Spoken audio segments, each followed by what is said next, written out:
Alright, much Abrew about nothing. Playing some Skred Red in Modern. And we have the Mono Mindstone hand. Alright, we'll try it. I mean, this means if we draw anything big, we can cast it pretty quickly. And we do have a Pyroclasm. And we can turn the Mind Stones into cards very slowly. Island for our opponent and Certain Visions. What Goldfish deck are we up against this time? Well, Mind Stone number 1. Pass the turn. Sulfur Falls for our opponent. Well, Mountain, Mind Stone, Mind Stone. We did draw a Batter Skull, which is pretty sweet. Would be nice if our opponent just tapped out. Serum Visions. Bottom Top. And Polluted Delta. Draw with Mind Stone. There's a Blood Moon. Alright, let's play the Mountain. And Blood Moon. This plays around both Mana Leak and Remand, because we could recast it. But it doesn't hurt our opponent that much. They still have double blue. It doesn't hurt us at all, so that's good. Opponent might be like Blue Moon or something. Sack a Mind Stone, draw a card. I'll play the land. Let's just PN Karen Nalar. Our opponent actually has Mana Leak. Interesting. I did not actually expect Mana Leak. No one really plays Mana Leak in Modern these days. Well, this is almost certainly Blue Moon then. Seam Vents tapped. Now let's sack a Mind Stone. Lightning Bolt. And a Snow-Covered Mountain. Now let's just pass. I don't really want to slam Batter Skull into Snapcaster Mana Leak. Misty Rain Forest for our opponent. Another Snow-Covered Mountain. Pass the turn. Another land for our opponent passes. We get another land. Well, let's do it. This plays around Mana Leak. Doesn't play around, like, double counters or Cryptic. Alright, there's the Cryptic. Pass the turn. Another Serum Visions. So I think the upside of our deck is we have more threats. The downside of our deck is Pyroclasms and so forth are extremely bad, and our opponent has card draw, and we do not. So if we don't actually stick a threat, the fact that we're more threat dense doesn't especially matter. So our opponents resolve multiple Serum Visions. They have an Ancestral suspended. So even though their card quality might not be that great, their quantity of cards is much higher than ours. And we don't really have anything that, like, can't be countered or anything like that. So, well, Sarkhan Dragon Speaker. Now let's play the land. Slam a Sarkhan. Specting a Cryptic or Snapcaster Cryptic. Yep. The other problem in this matchup is this is a deck that can literally Snapcaster Cryptic through Blood Moon. I mean, they're playing their own Blood Moons. So if there's any deck in all of Modern that doesn't really mind seeing a Blood Moon across the table, Blue Moon is on the list. And Blood Moon's like our trump card. So our opponent draws 4 this turn. They're back up to 8 cards in hand. 9 cards in hand. So you can see how being able to draw cards is a pretty big deal. I think it's going to be the reason why we can't win this game, in all honesty. Not that it's impossible that we win, but it seems pretty unlikely. Just because we're getting out-card advantaged. Opponent gets in for 2 more. Well,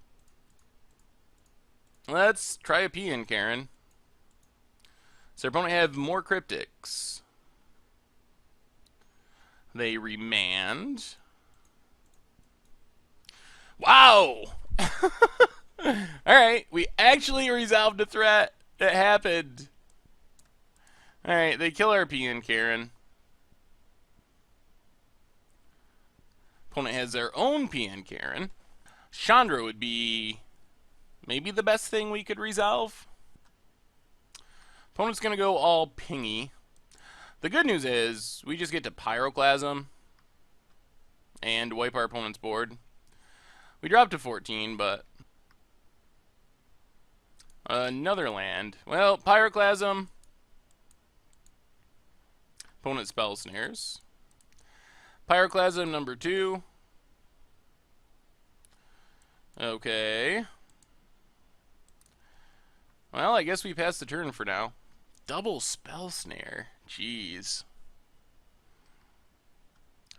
Opponent gets in for 4. Ugh. Alright, let's kill P and Karen. Down to 12. Snow-covered mountain, go. Looks like Electrolyze. Down to 10. Draws our opponent a card. Gets in for 2.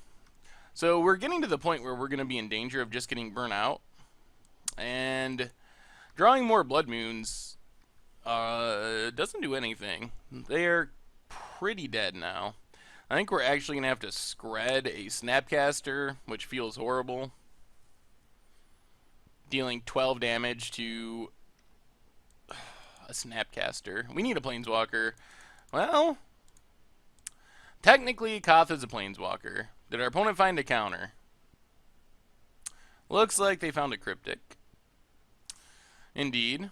Alright, pass the turn. All those extra card draws are really paying off for our opponent. Suspends Ancestral. Scrying Sheets would be awesome, but it doesn't help us here. Because it would just be a mountain. Not even a snow-covered mountain. Alright, and Snapcaster Bolt does it. So I kind of feel like our deck, except with card draw.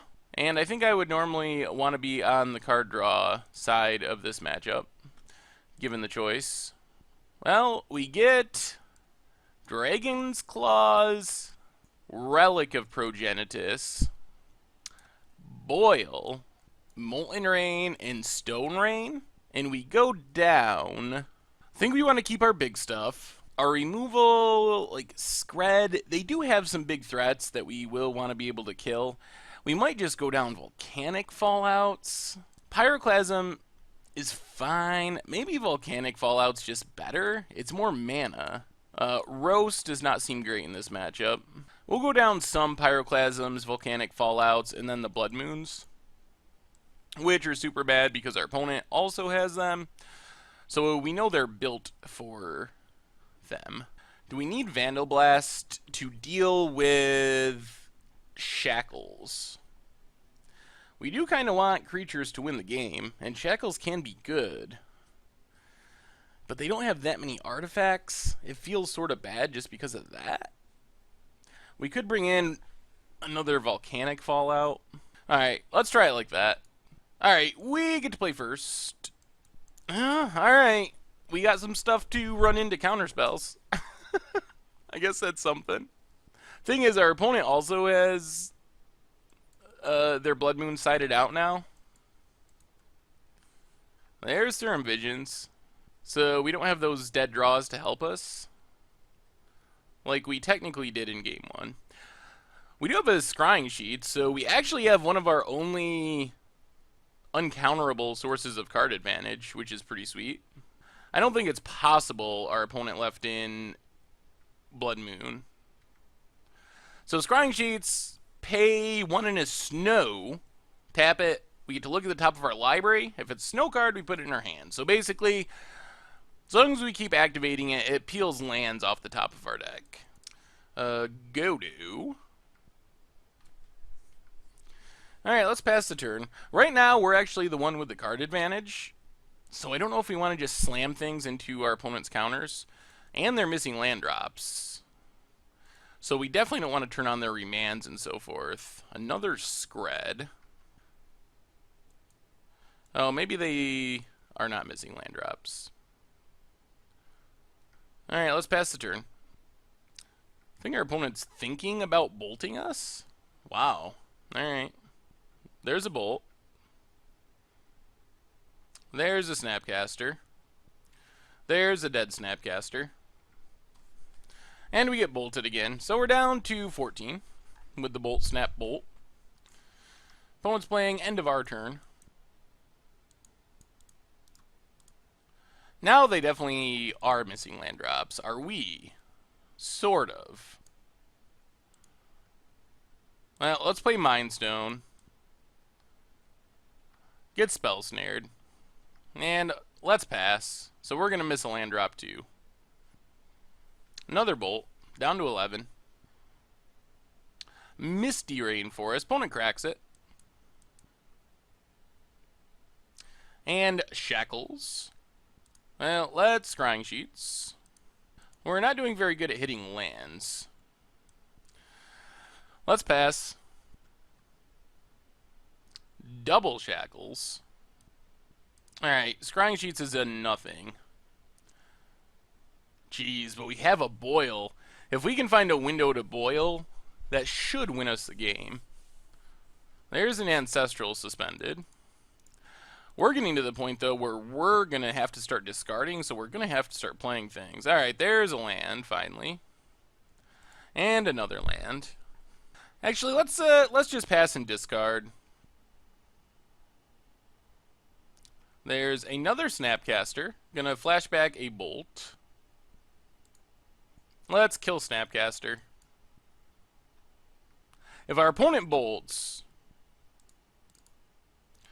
we're just gonna go for this. Ooh, alright. No Spell Pierce. None of that jank. Opponent, lands are gone. So now we can start slamming threats with impunity.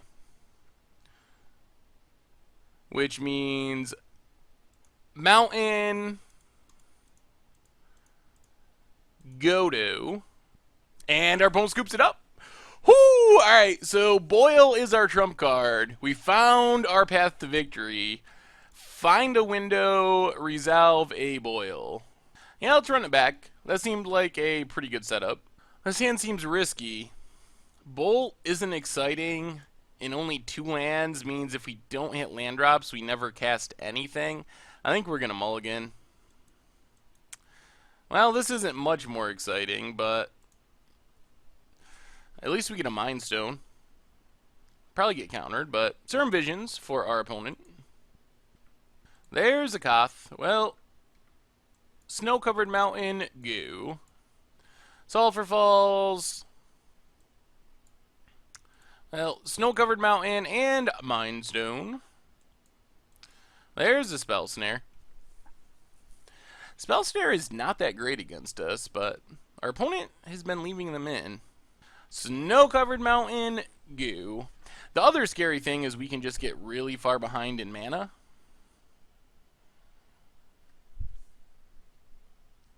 There's an Electrolyze.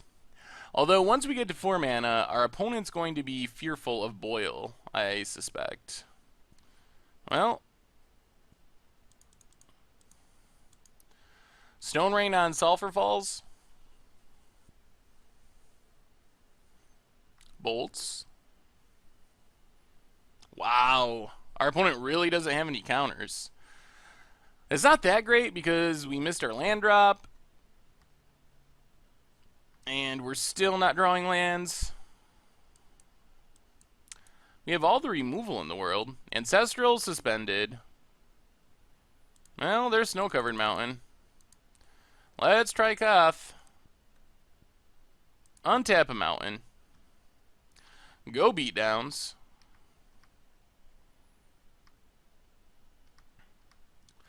Well, now our opponent might have to send some burn at Koth. Because Koth ultimating, if we get the emblem, that's pretty unbeatable. And the emblem's fairly quickly. It's up to 4. Ultimate's 5. Alright, Pian Carandalar. Resolves. Well, let's untap a mountain. Keep beating down. I wonder what our opponent has in hand. Bolt's Peeing, Karen. Are they really not afraid of this Koth ultimate, or do they have an answer in hand? If they let Koth ultimate, it's game. And they just did, so... Alright, well, now we win. I don't know if I've ever lost when I've had a Koth emblem. So literally their only real chance of winning now is to somehow burn us out before we kill them about 2 turns from now. And our opponent scoops it up. Whoo! Alright. Well, I don't know what happened because in game 1 I felt super disadvantaged in this matchup. But maybe our opponent just had a very above average draw. It felt like they had tons of counters and card advantage, but then they just kind of fizzled out in games 2 and 3. So, sweet.